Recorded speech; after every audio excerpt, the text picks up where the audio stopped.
So here we go up with a very beautiful question of a very beautiful subject, open channel flow, that has been taught in civil engineering and I think most of the other branches as well.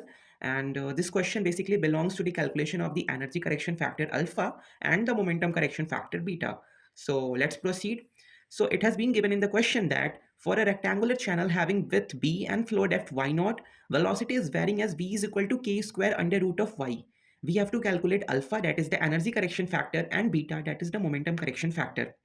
So first of all, what we have to do, just make a simple approach. What we have to do, firstly, we have to draw that particular channel. Say this is a rectangular channel, which I am drawing the cross section of that particular channel, and say this is the flow depth y naught at a particular instant of time, and this is the width b of the channel. Now let's proceed with my blue pen. Okay, so this is the channel. Okay, now they are saying that velocity is varying as v is equals to k square root of y. What we need to find? We need to find alpha and beta. See guys, first of all, just prepare a blueprint of what you want to do in this particular problem before proceeding in this manual calculation way. First of all, हमें क्या find करना है? Alpha और beta find करना है ना. तो क्या जनरल अप्रोच हम फाइंड करेंगे? सबसे पहला काम होता है कि अल्फा और बीटा का आपको फॉर्मूला पता होना चाहिए. फॉर्मूला इन द सेंस आपको कैसे कैलकुलेट करते हैं. तो मैं यहाँ पे बताता हूँ. अल्फा का फॉर्मूला होता है alpha is equal to integration of V cube D A upon v average का cube, that is the average velocity, into cross section area. Similarly, beta is integration of v square dA upon v average का square into area. सब कुछ same रहेगा, बस यहाँ पे cube का term है, यहाँ पे स्क्वायर का टर्म है. This is the energy correction factor alpha and this is the momentum correction factor beta. Okay, so अब देखो आपको यहाँ पे क्या क्या रिक्वायर्ड है. आपको v की वैल्यू दे रखी है के स्क्वायर रूट वाई, आप यहाँ पे पुट करके इंटीग्रेट कर सकते हो. डी क्या लेंगे? जनरली क्वेश्चन है क्योंकि डी क्या लेंगे, तो क्योंकि हमारे चैनल कैसा है, वो रेक्टेंगुलर चैनल है. रेक्टेंगुलर चैनल के केस में हम डी को क्या लिख सकते हैं? D is equal to area. क्या होता है गाइस? एरिया क्या होता है? एरिया होता है हमारा length into breadth of a rectangle. यहाँ पे लेंथ इंटू ब्रेथ हो रहा है, लेकिन यहाँ पे हम क्रॉस सेक्शन एरिया ले रहे हैं, तो क्रॉस सेक्शन हमारा ये है, तो इसका हो जाएगा बी इंटू वाई नॉट. ठीक है, लेकिन क्योंकि हम एक डी सेगमेंट का एरिया ले रहे हैं, see this is the segment D और ये उसका डेप्थ है डी वाई. ठीक है, तो अगर इस सेगमेंट का हम एरिया ले रहे हैं बॉटम से वाई डिस्टेंस पे, तो D A can be written as B into the thickness of this particular segment और this particular strip, whatever you say, जो भी आप कंफर्टेबल हो, बी इंटू डी वाई. ठीक है, ये हो गया एरिया. अब बात यहाँ पे आती है कि डी ए है, बी में वी हमें क्वेश्चन में दे रखा है. Average velocity, how will calculate the average velocity? That's a important question यार. सो एवरेज वेलोसिटी के लिए हम क्या करेंगे? एवरेज वेलोसिटी का सबसे बेसिक कैलकुलेशन जो आई थिंक आप में से कई सारे लोगों ने अगर जेई की प्रिपरेशन की होगी, नहीं भी की होगी, 11th-12th में हमने देखा होगा कि एवरेज वेलोसिटी को कैलकुलेट करने के लिए हम जनरली ये एक्सप्रेशन अडॉप्ट करते हैं, that is average velocity is integration of v with respect to D A divided by area. Okay, अब यहाँ पे v की वैल्यू आप रख दो. v क्या दे रखा है आपको? v दे रखा है के स्क्वायर रूट ऑफ वाई. सो के स्क्वायर रूट ऑफ वाई. अभी मैंने बोला डी ए क्या होगा? D A is none other than B into D Y, so you can write it as B into D Y. और एरिया, अब ये वाली एरिया जो है ये पूरे चैनल की एरिया है, तो कितनी हो जाएगी cross section area? B into Y naught, B into Y naught. So right here B into Y naught and we will integrate it from 0 to y, 0 at the base and y और से y not, because हमने depth कितनी ले रखी है? y not, तो 0 to y not हम integrate कर देंगे. ठीक है, अब यहाँ पे हम लिखेंगे v average is equal to, इसमें जो भी कांस्टेंट टर्म्स है ना, मतलब एक टेडियस कैलकुलेशन को अवॉइड करने के लिए, एक कंजेशन हो जाता है ना कैलकुलेशन में, उसको अवॉइड करने के लिए आप सारे कांस्टेंट टर्म्स को बाहर ले लो. तो we can write it as K square into B और अंदर क्या बच जाएगा? Root of Y with respect to D Y integration from 0 to Y naught whole divided by B into Y naught. इतना क्लियर है? b से b हो गया कैंसिल, बचा क्या? K square upon Y naught integration from 0 to Y naught root of Y with respect to D Y. Guys आपको पता है कि अगर किसी भी नंबर पे कोई पावर होता है, जैसे x है, x के ऊपर अगर पावर n है, तो उसका इंटीग्रेशन होता है x raise to power n plus one upon n plus one plus C, obviously constant आता है. तो यहाँ पे लिमिट से तो कांस्टेंट तो वैसे भी एलिमिनेट हो जाने वाला है. ठीक है, तो यहाँ पे रूट y है, यानी कि n की वैल्यू कितनी है? n की वैल्यू इज 1/2. सो इसका इंटीग्रेशन क्या हो जाएगा? It will be equals to x raise to power 1/2 plus one upon 1/2 plus one. That means root x raise to power 3/t upon 3/2. तो यहाँ पे हम लिख सकते हैं कि v average is equal to K square divided by Y not और y की पावर 1/2 यानी कि y की पावर 3/2, y की पावर 3/2 और जो नीचे 3/2 आ रहा है मैं उसको बाहर ले लेता हूँ, multiply 2/3 and limit is 0 to Y not.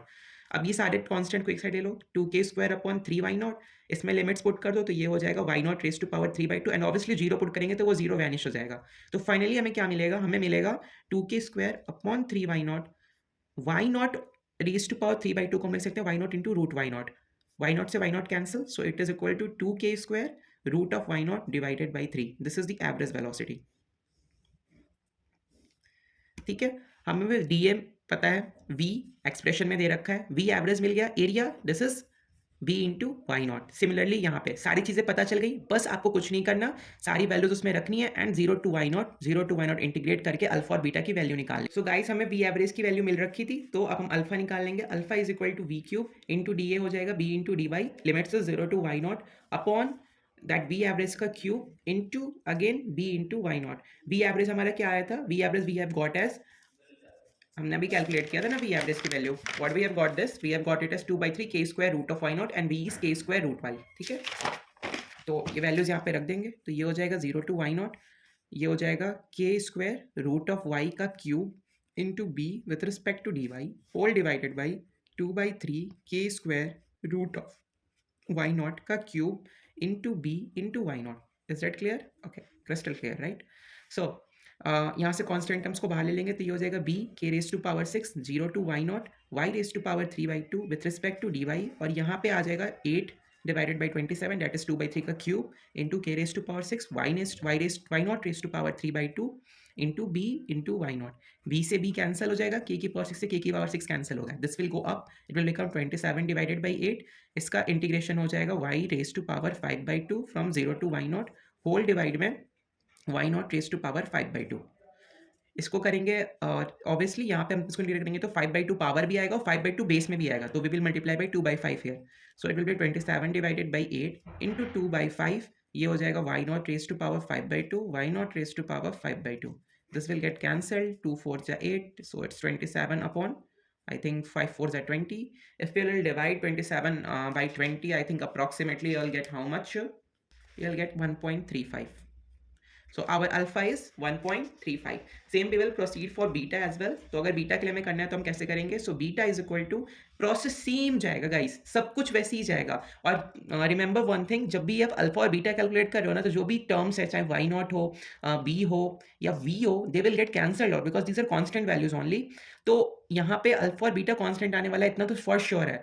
तो अगर आप चाहो तो आप इतना कैलकुलेशन अवॉइड कर सकते हो, मतलब ऑब्वियसली अगर आपके सेमेस्टर एग्जाम्स में क्वेश्चन आ रहा है तो you have to solve in detail, लेकिन अगर आपको इसने कभी कंपिटिटिव एग्जाम में आ रखा है और आपने अल्फा निकाल रखा है, बीटा के लिए आप सेम कैलकुलेशन अडॉप्ट नहीं करना चाह रहे इतना लंबा, तो आप क्या कर सकते हो, आप यहाँ से देख सकते हो कि सारे टर्म्स कैंसिल ही हो जा रहे हैं, तो आप सीधे क्या कर लो, यहाँ से देख लो कि किसका क्यूब क्या मतलब बन रहा है। जैसे तो गाइस, जैसे हमने अल्फा के लिए कैलकुलेशन कर ली थी ना, तो अब बीटा के लिए करना है, तो अगर आप if you want to avoid that much tedious calculation, then you can do what, beta का फॉर्मूला क्या होता है, V square into D A divided by V average का स्क्वायर इंटू ए।